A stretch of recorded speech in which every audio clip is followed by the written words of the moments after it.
Kia ora tātai. Mauri oho, mauri tū, mauri ora, kia tātou. Haumi e, hui e, haiki e. Ka mihi hau ki te atua, nāna nei ngā mea katoa. Ko te mihi tuarua ki o tātou tini mate. Kua wehe atu ki te pō. Ko Kathy Wano tērā, ko Karapuketapu tērā, ko Kao Zhang tērā, me era atu o ngā tāngata kua pāngia e te ringa kaha o aitua. Mainga, kia noho ai rātau i roto i te poho o tātua. Moi mai, moi mai, moi mai rā. Ka huri a hau ki te mihi ki tēnei whenua e takoto ana kai raro.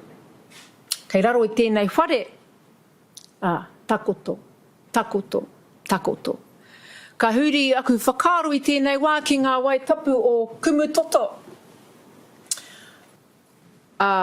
Me te whanganui ātara, arā, rere mai, rere mai.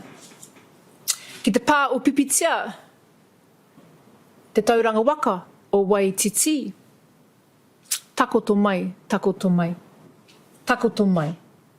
Ki ngā iwi o Te Atiawa, o Ngāti Mutunga, Ngāti Tama, me ngā mana whenua katoa o tēnei rohe. O Taupuko Teika, a Māui, tēnā koutou.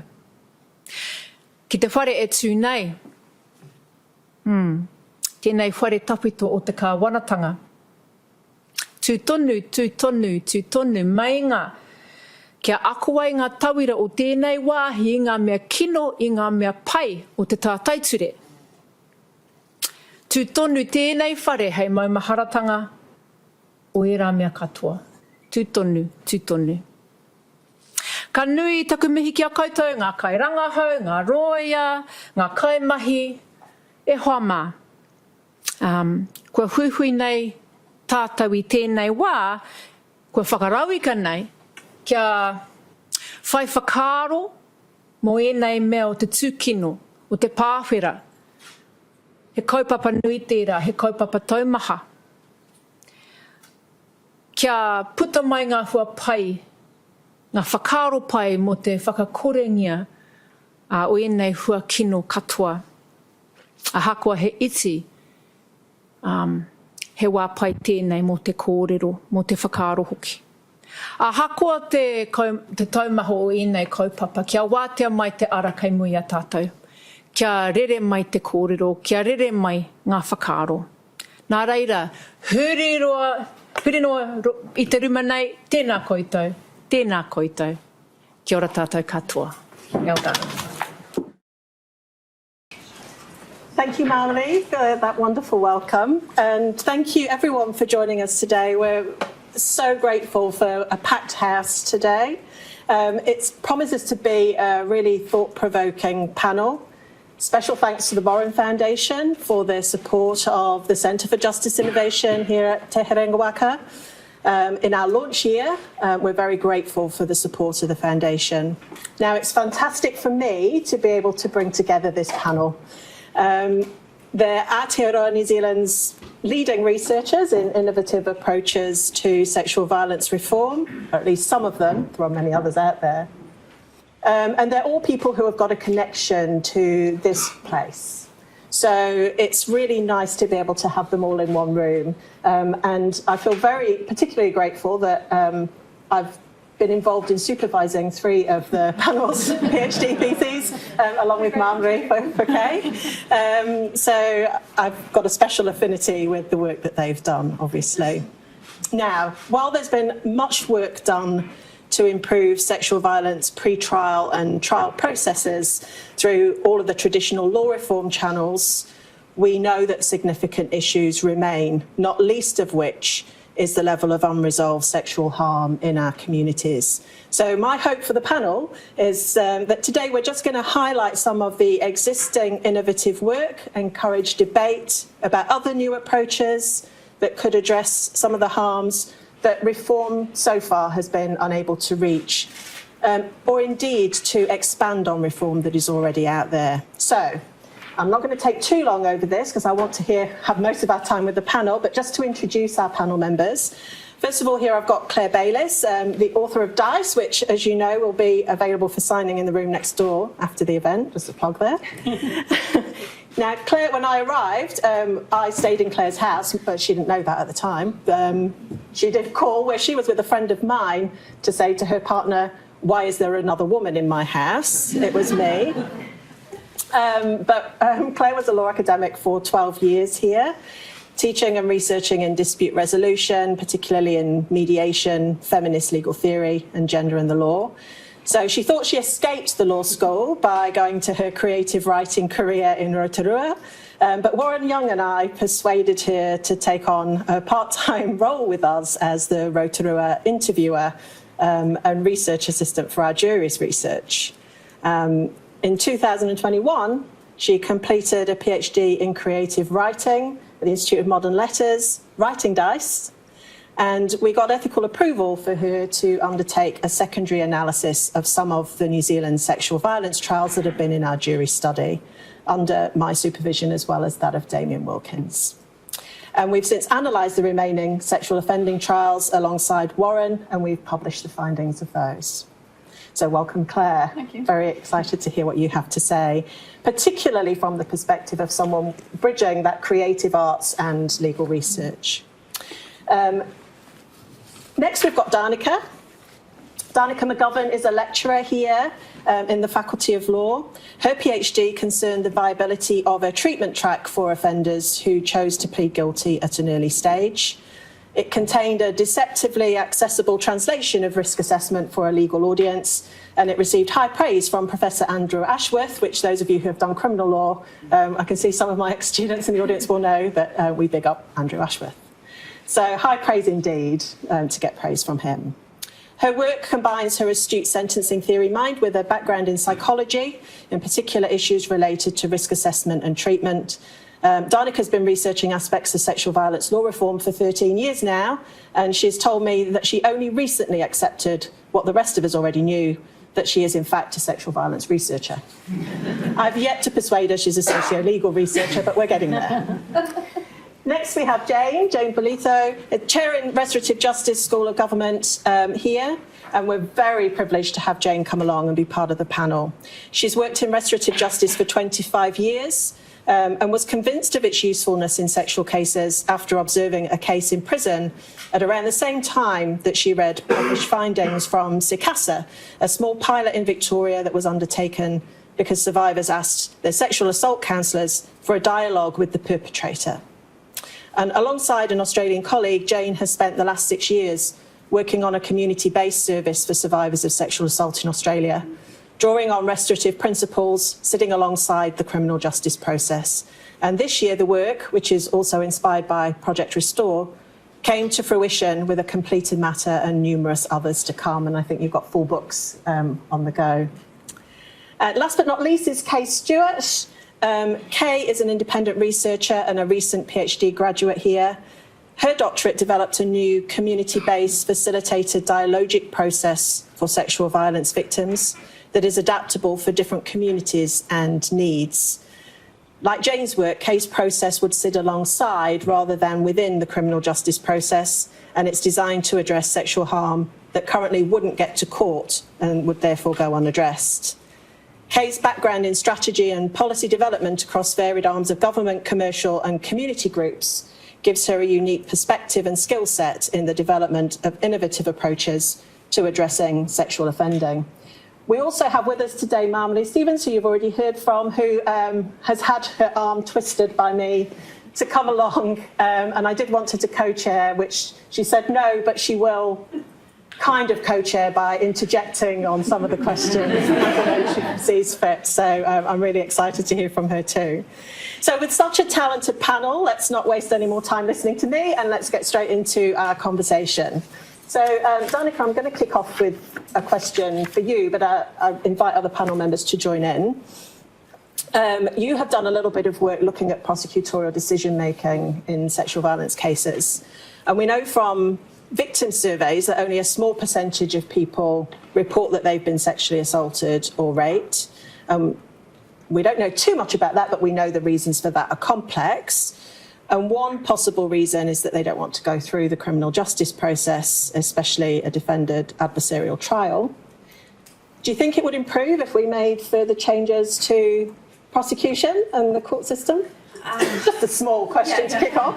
Well, I mean, the short answer is actually not that much. The problem is the fundamental nature of a sexual violation trial, which is, and I'm thinking about adults, mostly adults as complainants, where most of the evidence is what the complainant says happens, and the approach from the defence is to say, well, either the complainant consented or the complainant behaved in a way that basically invited a sexual assault. That's what the reasonable belief and consent standard is. And there's been a lot of work done over decades now to try to make that process less traumatic for complainants and to help them feel that it's a bit fairer to them. For example, by controlling what evidence can come in, for example, about the complainant's sexual history, by trying to make it easier for them to give evidence, by using different ways of doing that, and by improving the relationship with the prosecutor as well. So having early meetings, which prosecutors are telling us make a difference for complainants. But none of those things really get to the fundamental problem with sexual violation trials, which is that that challenging of what the complainant says happens to them in a way that is just inherently going to be extremely difficult. Yeah. And Claire, I think that your work kind of has a perspective on that inherent challenging, the issues of the adversarial trial. That kind of speaks to what's going on in jury trials, doesn't it? So many sexual violence trials are going to be heard before a jury. Your novel and your PhD work focused on the jury and its deliberations. So Danica's point is, we're not going to, by kind of fluffing around the outside, we're not going to change some of those fundamental problems. And I'm quite keen to hear your perspective on what changes you might make to jury decision-making in sexual violence trials to try and attend to some of that. Probably, again, the short answer is I'm not sure it's that successful. But to me, there is no doubt that jurors are drawing on cultural misconceptions, rape myths, as they're deliberating in some sexual violence cases. While community attitudes are changing, I think there is still sectors of society where those kind of myths are deeply embedded. And personally, I think the foundational myth is the prevalence of false allegations of rape. And I feel like that underpins all the other misconceptions about a real rape would look like this. Because if people believe that there are a whole lot of false allegations out there, that's a significant problem. Based on the last two gender attitude surveys, potentially 3 jurors per trial might believe that, and a further 6 are ambivalent about it. And that means that if defence counsel then are drawing on that myth, people lie about allegations like this up and down the country every week in trials, or that rape is an easy accusation to make and hard to disprove, or using signifiers like cry rape, or it's just a he said, she said case, then there's a danger that that triggers those attitudes in jurors so that they don't give weight to complainants' testimony. So in 10 of the 18 cases that we analysed, some jurors didn't believe they could rely on the complainant's testimony without corroboration, or they were unclear about it, and some didn't even understand it as evidence. So one of the first things that I would really suggest is that judges do need to be super clear that at the beginning of the trial, in explaining to jurors that testimony is evidence, it shouldn't just be assumed, and that it is possible to convict on the basis of that evidence if the jury are sure beyond a reasonable doubt, of course. The next thing is that we have got Section 126A of the Evidence Act, which now provides judges with a means to address some of the misconceptions prevalent in society through the use of judicial directions. And I understand there is a growing use of Section 9 agreed statements of facts to cover counterintuitive evidence. So it might depend on the specific case. But generally speaking, I think it would be great if judges are routinely using them, even if the defence haven't raised a particular myth. If the facts raise it, then jurors might subscribe to it. I think they need to be carefully framed, the judicial directions. Jury research suggests that if you say what the rape myth is and then you dispel it, what you might have done is actually reinforce the rape myth itself. So we need to speak about the reality, not the myth. I think that they need to be creative in using these judicial directions, and I won't go into it. Elizabeth McDonald's research, I think, has got lots of interesting ideas on how those can be more specifically targeted. And then I think they need to be given in a timely manner. And this is where the rub is, really, because if judicial directions on misconceptions are given in the summing up, as is usually the case, there can be problems with their effectiveness potentially. Because not only are jurors being given a whole lot of information and instructions during the summing up, which they're trying to comprehend and apply, but it's also possible that that's too late.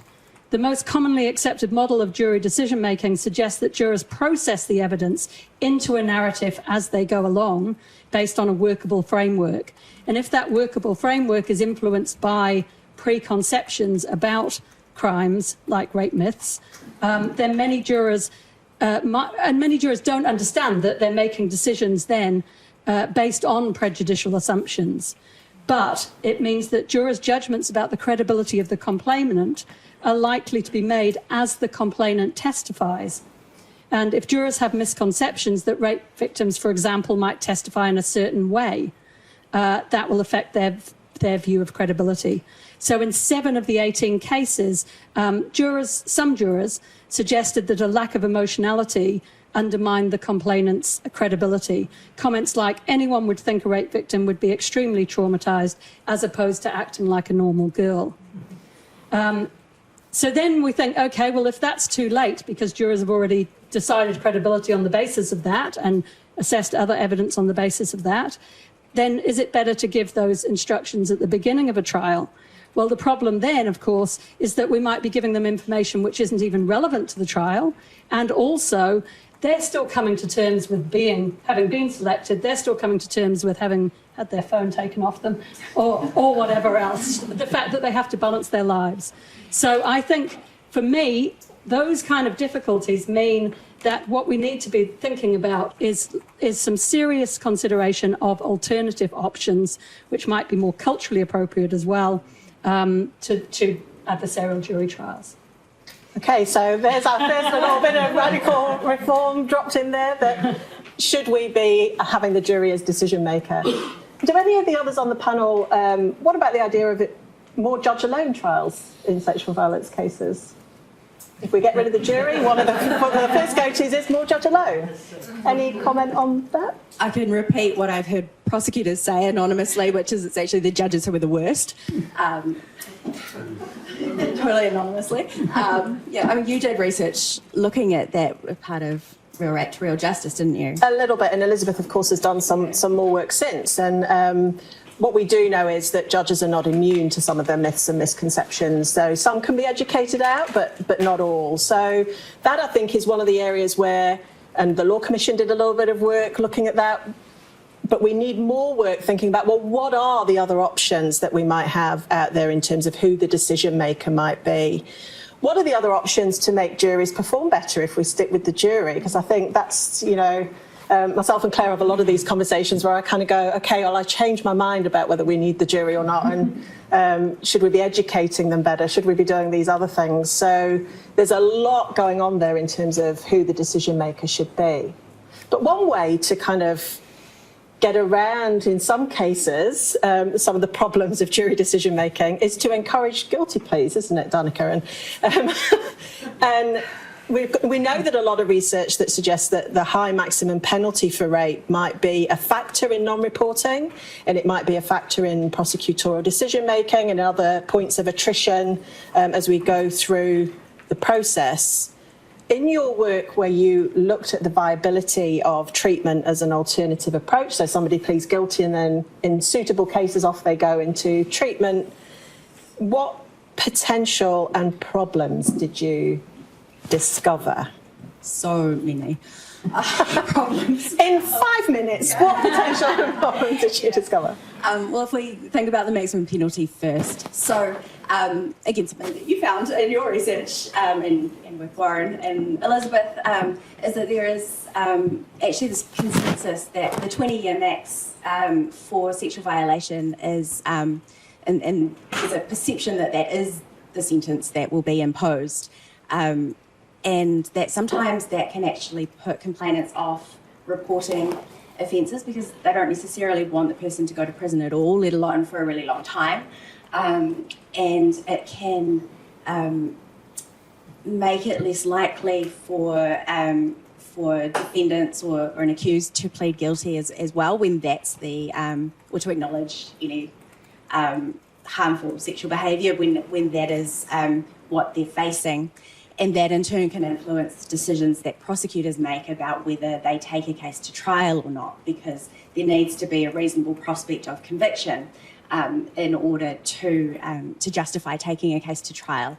And so there's a possibility that that this high maximum penalty is actually working against accountability for the enormous amount of sexual harm that we know from the victim surveys is going on. We don't know how much of an impact it's having. There isn't that kind of quantitative empirical research out there, but it's something that you've heard and I've heard from enough people that we thought it was really worth exploring. And so I came to it thinking the project thinking, you know, sometimes we're always going to need trials for some cases, but is there a way to fairly encourage people to plead guilty when there is enough evidence to suggest that they have, in fact, committed an offence? And the proposal that we were working on was a treatment track. So take imprisonment off the table if they comply with all the requirements, including participating in treatment and complying with a bunch of risk management conditions and a number of other factors. So, I mean, one issue is that we don't know if that would in fact encourage guilty pleas. So is it the fact of the conviction alone that is that's enough, or is it that people might be more likely to plead guilty if prison wasn't a likely outcome? Another difficulty was actually identifying what a suitable case is, because in order for treatment to be useful, the person needs to be at high enough risk of reoffending that there's actually some point in doing a treatment program. There's no point in putting people through who are unlikely to do it again, and there's actually evidence that increases their risk as well. At the same time, their risk needs to be of a type and at a level that can be managed safely in the community. And most of what we know, there's a very developed body of literature about risk assessment based on people who've been convicted of sexual offences and imprisoned for them. But when we're looking at a treatment track that might also bring in people whose offending is not currently being reported or prosecuted, that's actually potentially a really different body of people. So there's this other body of literature or research mostly with university students, mostly in the US, and it shows that they're actually doing a heck of a lot of sexual offending, and most of them aren't doing any. The ones who are doing a lot. And there's work in New Zealand that kind of supports that as being likely as well. We were just talking about a project out of Otago University that found that. And so looking at how you might identify people in that group who are suitable for treatment and whose risk can be managed, and then what you actually do to manage their risk as well, because most of the time they're offending against people they're in relationships with, or friends, or people at parties, so you can't just stop them loitering outside school and think that and think that you've managed that risk. So yeah, a number of difficulties there. Shall I stop? Yeah, I mean, I think that there's a really good message there in that there's potential, but also so many difficulties and so many black holes around knowledge and our ability to find that knowledge, that it's a really difficult one to think, well, maybe the alternative is to try and address some of the harm that's not being addressed now by encouraging guilty pleas and kind of pushing more of those cases through. Yeah. It just occurs to me that when you're dealing with encouraging guilty pleas, that there is always the risk of kind of disproportionate impact on Māori. Yes.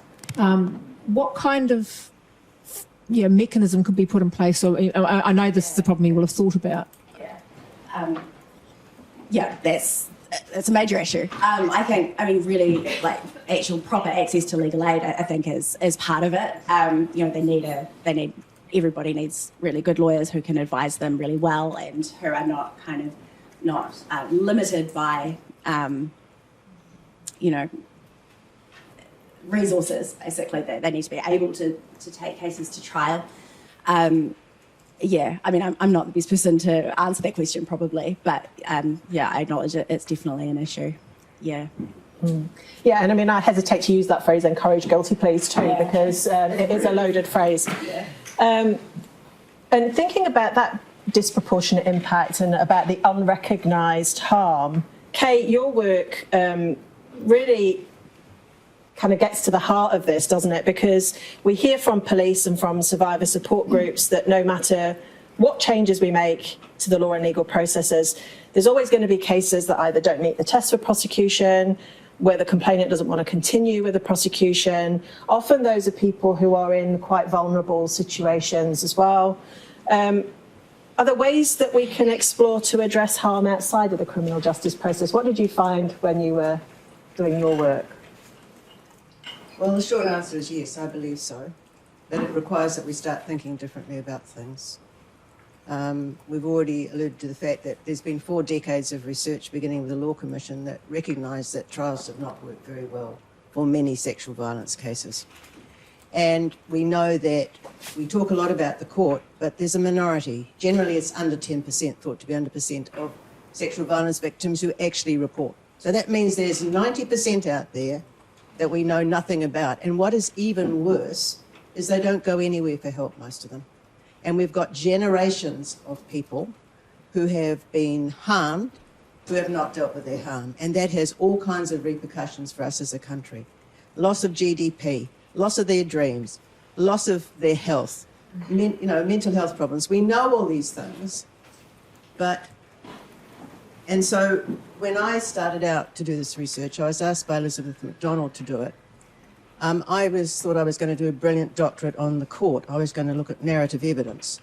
And I realised very quickly that a lot more brilliant minds than me had spent years at it, and like Danica, they had really only managed to tinker at the edges. It's much better for sexual violence people, particularly rape victims, but the reality is that the model doesn't work well. And when I began to look at why people didn't address their harm, I found there are a whole lot of complex factors. It is not simple. And so for everybody, there's a range of things. So we've already talked about cultural beliefs, about rape myths, which basically say victims, it's their fault, which is very strong in most cultures and has been for generations and centuries. So it isn't going to just disappear. But there are a whole lot of other things, and I've got a very long list in my doctorate. But one of the things that really struck me was a problem that is international.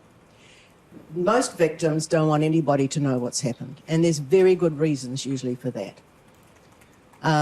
There are repercussions, and I don't mean just retaliation, I mean far more than that for many of them.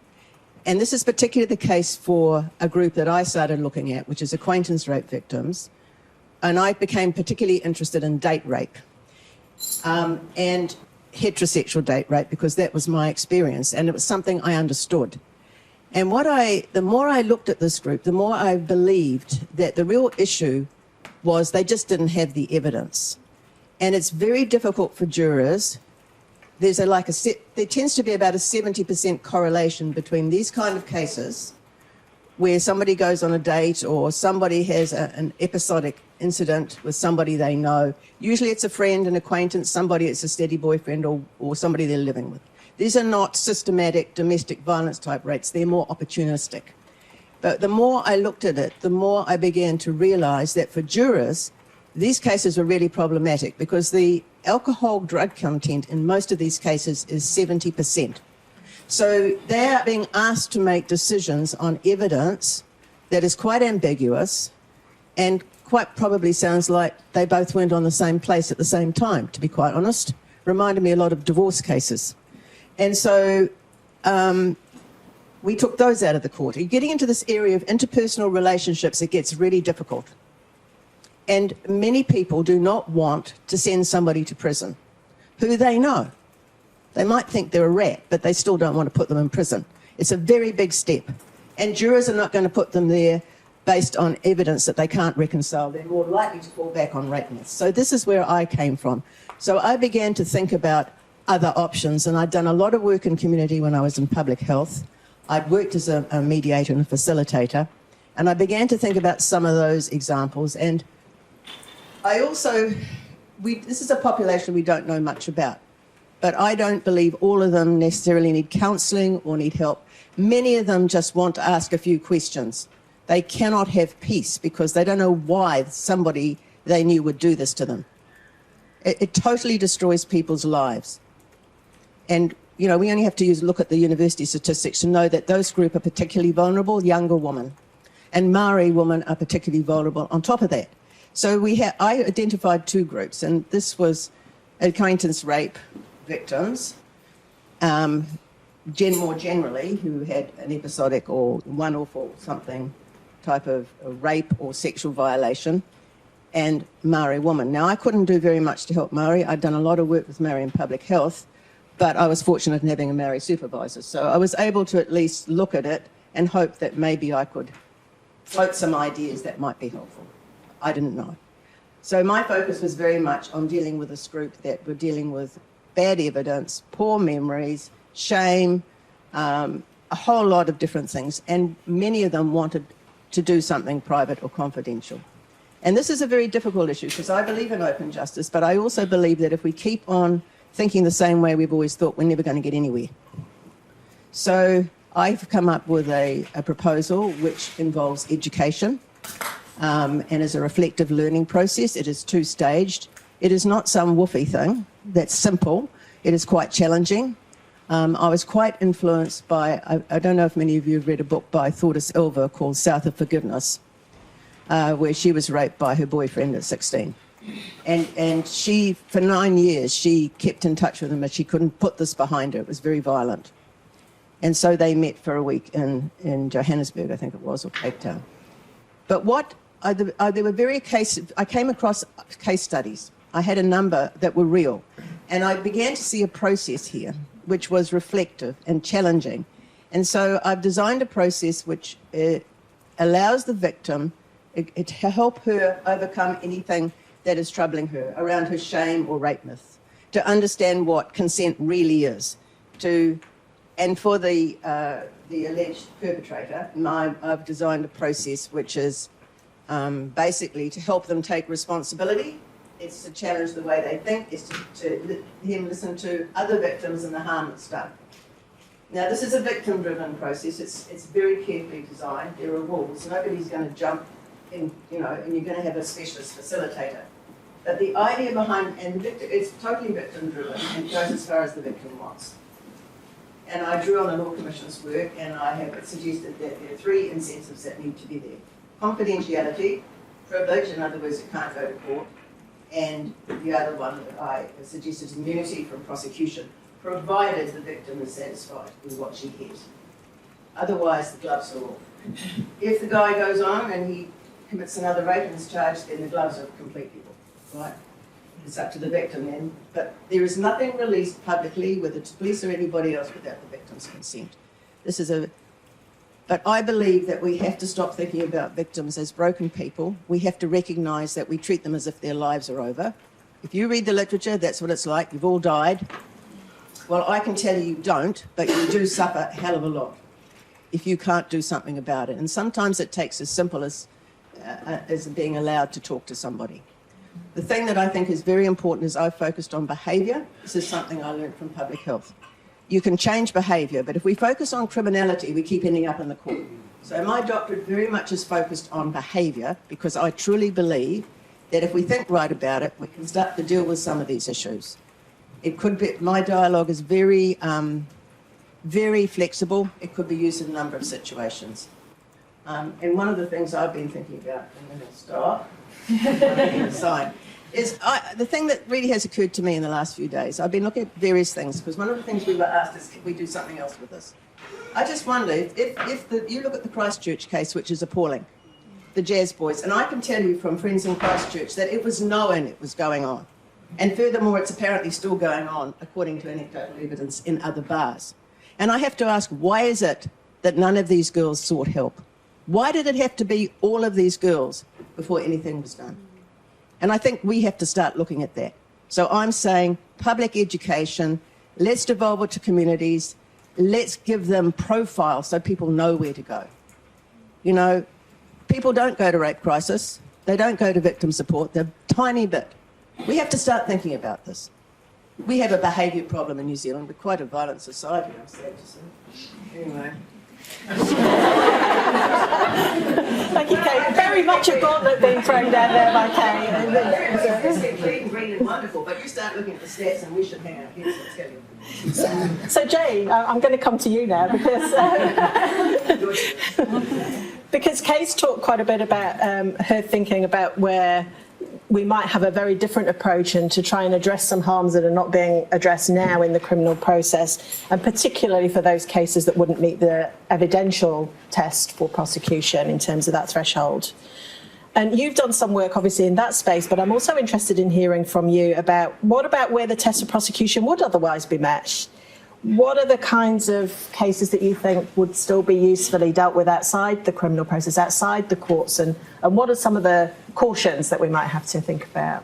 Okay, thanks Yvette, and I'm going to answer that question, but first I want to say that Kay is correct. We actually do have a crisis here, and I want to acknowledge that within this room there are many people with lived experience. Statistically, we know that that will be the case, and some of it will be publicly known and much of it will be held privately.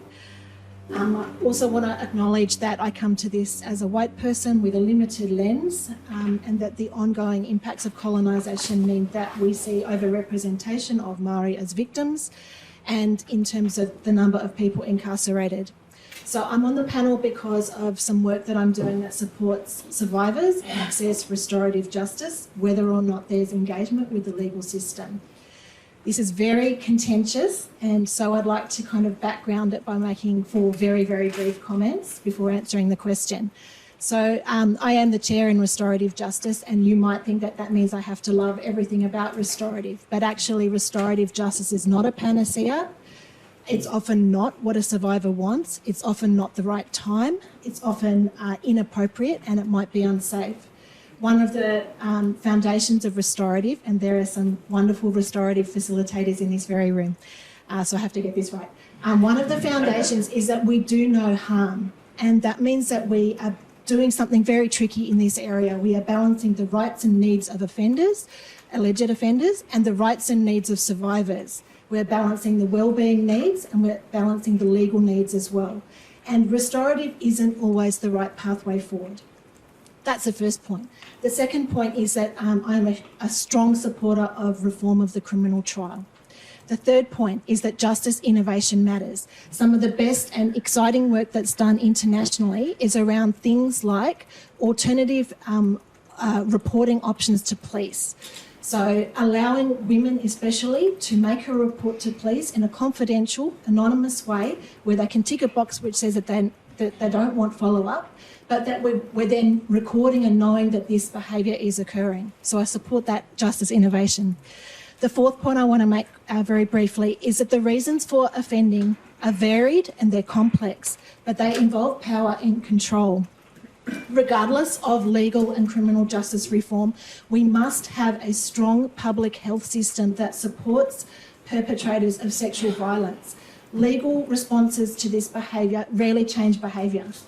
And restorative justice processes that are good practice rely on these health services. So that's the backdrop to what I want to say about restorative justice, which is that, yeah, restorative justice can be pre-plea, pre-sentence, post-sentence, re-entry from prison into community, or it can be completely outside of the legal system. And this is very tricky, but it's in community. Restorative doesn't always mean face-to-face dialogue with a perpetrator, but it can be things like supporting someone to make a disclosure to somebody else in their family or somebody that matters to them. It can be things like an exchange of letters. It can be things like a facilitated dialogue with others that knew about what happened and didn't kind of intervene. Most survivors that opt into restorative in this space know the perpetrator. So we're often talking about intimate partners and about people within a family or a friendship group.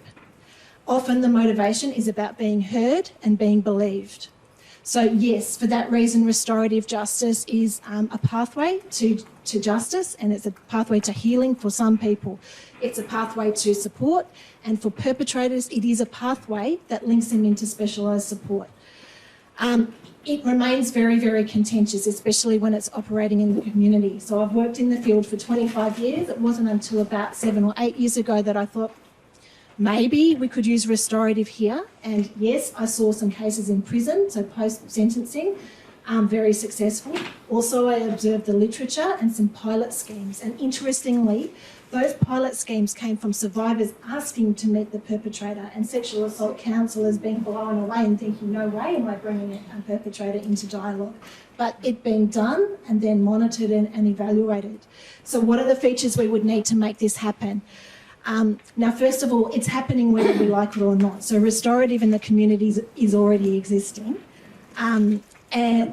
But in terms of what features we might look for, we need specialised facilitators. We need facilitators who understand the particular dynamics of sexual violence. We need to acknowledge that it's more resource intensive, because especially if you were to do something like Project Restore, the three-legged stool model, you have support there for every party in the room. We need more time. And we need a restorative model that's not ideological. It needs to flex to meet needs. And legally speaking, and I'm going to admit that I'm not a lawyer, so it's quite terrifying to even get into this debate here with all these judges and so forth present. Legally speaking, especially in those community-based options, what kinds of things could we have in play to protect the dialogue that happens? So in Victoria, I thought I would share with you that some colleagues at Open Circle, who are at the Centre for Innovative Justice there, are in a very specialised working party with police prosecutors, defence and the RJ facilitators, and they're talking about using undertakings as a way of protecting some things that happened in that space. Now that's probably going to open up a lot of questions that I don't want to answer. So I'm going to pass it over now, but it can be done. Kia ora, thanks. Claire, I'm going to come to you for our final big question before we open up for questions from the floor, because we've just heard Jane talk about the fact that, and Kay talk about the fact that we need this public education, public health education and general public education, that we're in a crisis point. And I think it would be really nice to hear from you about those broader societal issues and what's the potential of creative work like your novel to try and help that public education, especially kind of addressing some of the misconceptions that you have been concerned with in your own research, but also that broader public education piece. Thanks. I'm going to do this by talking about a couple of examples, actually. So Margaret Atwood has said that there's a difference between describing and evoking something. You can describe something and be quite clinical. To evoke it, you call it up in the reader. And for me, that's the difference. That's why a novel, a play, a film has the potential to change community attitudes in a way that journalism or an academic paper might not be able to. A well-told story allows us to empathise on a human level with the experience of characters, to see the world through their eyes, and in that way it has the power to actually change what we think, I believe. Chanel Miller's victim impact statement in the Brock Turner, the Stanford swimmer case, was, of course, truth, but it was also art. It was written in a language that brought the reader into her experience. We were there with her at a frat party in a beige cardigan, feeling too old and drinking too fast. And then in the very next paragraph, we too are suddenly bewilderingly in the hospital, experiencing her growing horror when in the toilet she realised she had no underwear on. I'm going to just quote one sentence because I think it's important to give you that feeling. I looked down and there was nothing. The thin piece of fabric, the only thing between my vagina and anything else, was missing, and everything inside me was silenced. Now, I don't believe that many of the 11 million people who read her victim impact statement in the 4 days after it was posted could finish it believing that because she couldn't remember the violation, she wasn't a trustworthy witness. Or that because she couldn't remember it, it wasn't a serious assault that was going to impact her life. And I think that's what story can do. So very quickly, the New Zealand play Yes, Yes, Yes, written by Eleanor Bishop and Karen McCracken, it's a confessional and fictional account of consent between two teenage couples, but woven into that is a collage of community experience, of real footage with brilliant kids talking about crushes, sexual pressure, how to ask for a kiss, the fakeness of porn, and the importance of looking after themselves. Audiences also contribute texting messages about their feelings. What better way to encourage discussion? But prima facie is probably the best example right now of art having a real impact on community attitudes. Prima facie is a play about a barrister used to defending those charged with sexual assault, adept at cross-examination. But then, sorry for the spoiler, she's raped by a fellow barrister. And we see the ways that she, who should know better, doesn't act like a real rape victim. We see her in court failing as a good witness. Susie Miller, the playwright, describes the play as having hit a zeitgeist moment where people are prepared to hear what it's really trying to say. But it's not just the community that's listened in that case, it's also the legal community. A judge of the Old Bailey's redrafted the jury directions on sexual assault cases, incorporating some of the language from the play about witness recollections. A group of lawyers set up TESSA, the Examination of Serious Sexual Assault, an organisation dedicated to redrafting the UK's sexual assault legislation. All the judges of Northern Ireland have to watch a video of the play before they can sit on the bench. In New York, the play's linked up with the Schools Consent Project, which sends lawyers into schools to discuss consent. So I think those are really great examples. I'm going to talk a tiny bit about DICE.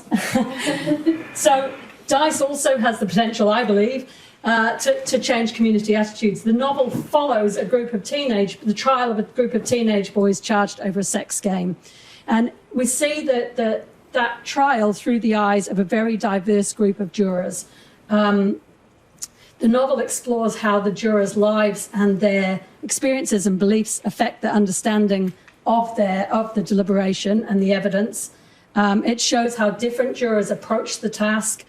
Some jurors see it as a lesson in taking extremely detailed notes. Others are not very sure what's going on, but are quite affected by it. Others can't understand why the girls are there. Why didn't they just keep it private? Christos Chalkos, the author, has said of DICE that this is fiction that doesn't want to be journalism. It affirms the truth and nuance and possibility of imagination. And I am hoping that readers will use their imagination by stepping into the shoes of the jurors, by seeing how their experiences and beliefs are impacting how they regard the evidence and the fellow jurors' views as they go through that. And I want to provoke discussion by asking readers to consider the gaps between reality and some of the myths that are still out there, and the gaps between the boys' and the girls' version of events, and the narrative we hear in court and the narrative of what actually happened. You can hold on to that for a second. Oh. And I would just say too that having been privileged enough to be on the inside as you developed DICE, how impactful it is, and I can see it being a really great book club book and things like that really gets to that public education and discussion and debate around some of these issues. And around consent and social Absolutely. media and group responsibility. Yeah. Absolutely. So I'm going to finish up so that we've got a little bit of time for questions by saying to you all, you've got a few words, one sentence max. If we could wave an election year magic wand and you could choose a government reform to the way that we address sexual harm, what would you want? I think we need to talk about affirmative consent. I think we need to talk about consent being defined to be active and ongoing. High quality and compulsory consent and respectful relationship education in schools starting early. More resourcing for Kaupapa Māori services already doing restorative work and a dedicated working party to expand Project Restore beyond pre-sentencing. I would like to see free legal aid for some rape victims, whether or not they go to court, because I think there's an inequity there. Mum? Oh, Mum. No, you've got nothing. No, I've got nothing. She's got so much that she can't put it into one sentence. What about you, Yvette? What about me? Well, I would like to see all of those things, but I'd like to see a real commitment to exploring some different ways to do things outside the adversarial trial model, because I think that's something that we've had various little tasters of government kind of making little inroads and then pulling back from that, and I'd really like to see a commitment to that, because that might help us to get to the underpinning of a lot of the stuff that we've been talking about today. That's given us some real food for thought across the panel. And it's easy for innovative and radical approaches to get lost because they're politically risky. But even small innovations can make a difference to the way complainants and defendants experience the community's response to sexual harm and the law's response to sexual harm. So I think we've got a few minutes where we can have a couple of questions. We've not got too long, but we could take a couple of questions from the room for any of our panel. I've got more a statement. You're talking about innovative justice, but pre-colonisation, it was a normal practice for Indigenous cultures. So when we talk about innovative, it may be new in this legal system, but I just want to plug that it's not new. Completely agree. Yeah. Yeah. I was going to say something, around education, and we talk about kaupapa Māori, that it be normalised beyond, when we talk about consent, for me as a grandmother, this goes back to consent of an adult asking a child, whether it's your moko or child or not, is it okay that I take your top off? That it goes beyond just in teenagers, adults, and it's the whole relationship that we have around body sovereignty. So for me, we just did a roadshow last week around sexual violence in Te Taitokerau, and it's the community have the answers. As a survivor, as someone who's experienced this myself, I didn't want anyone to go to jail, but there's accountability and a restoration of tapu of wairu that needs to take place, and I don't think that happens in the current law model, and I will stop here. Constitutional reform, is it? Is that your one? Yeah, that's your one. In one sentence. Sorry, Libby. Hello. Oh yeah, hello. So I will start this by saying I've been through it. So what I'd like to know is the system is so re-victimising. From the moment you go to a police station, the whole way through, no one is holding your hand.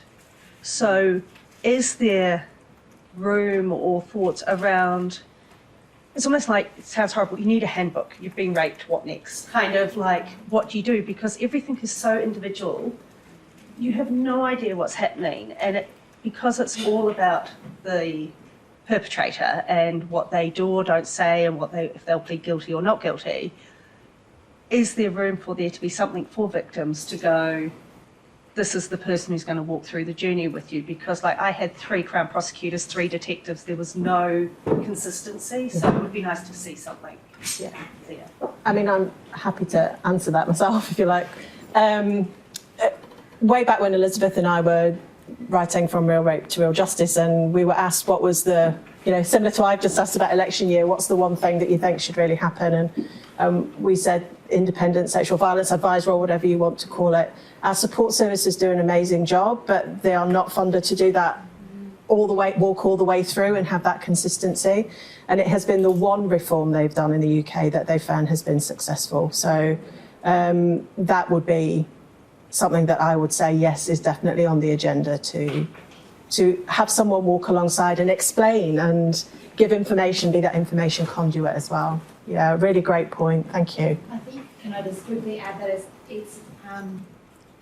it's quite a timely question when we've got some staff from the Chief Victims Advisor's Office here, around the back. Calling you out. Yeah, in terms of actually making this a reality, there are lots of people in this room that need to be in conversation. Great point.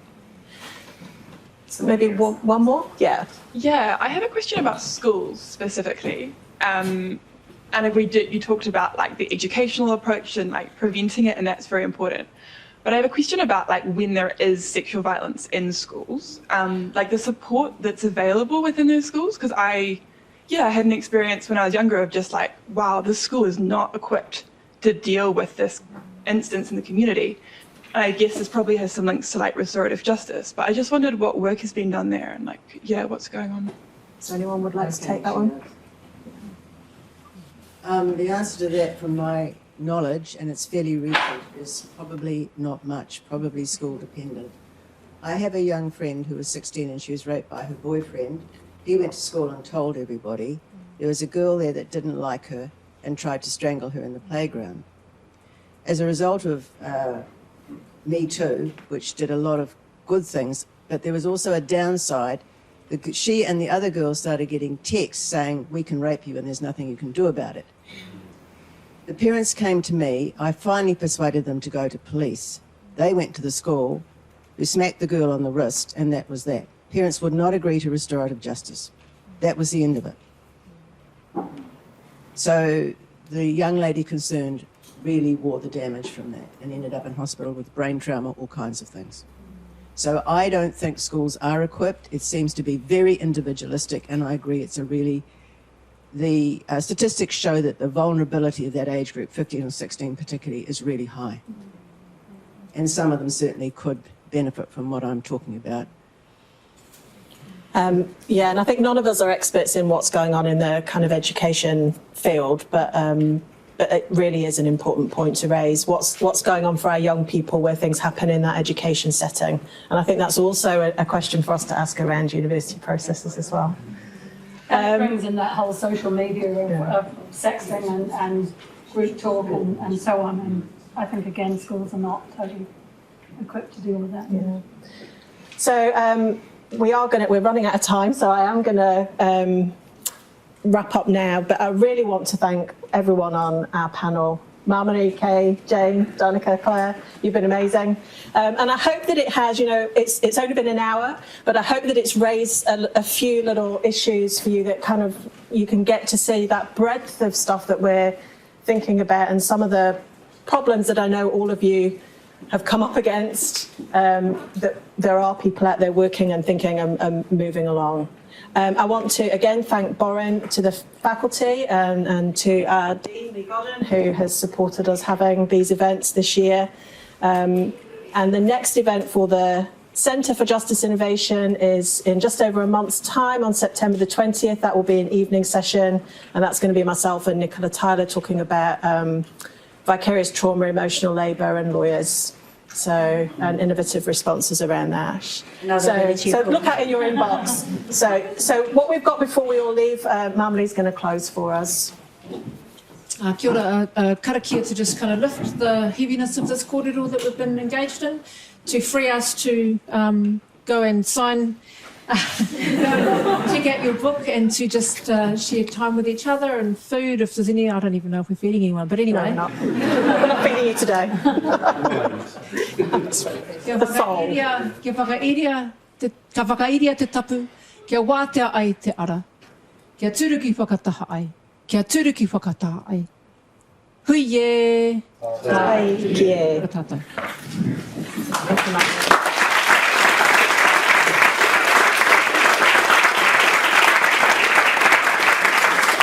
And don't forget, we've now got just next door in room 117, Claire's going to be available to talk about her novel. The panellists might hang around a little bit, and do feel free to purchase. She will sign it for you.